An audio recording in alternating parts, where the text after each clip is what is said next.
जपाकुसुमसङ्काशं काश्यपेयं महाद्युतिं तमोरि सर्वपापघ्नं प्रणतोऽस्मि दिवाकरम्।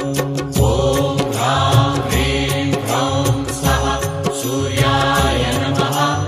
ॐ ह्रां ह्रीं ह्रौं स्वः सूर्याय नमः। जपाकुसुमसङ्काशं काश्यपेयं महाद्युतिं तमोरि सर्वपापघ्नं प्रणतोऽस्मि दिवाकरम्। ॐ ह्रां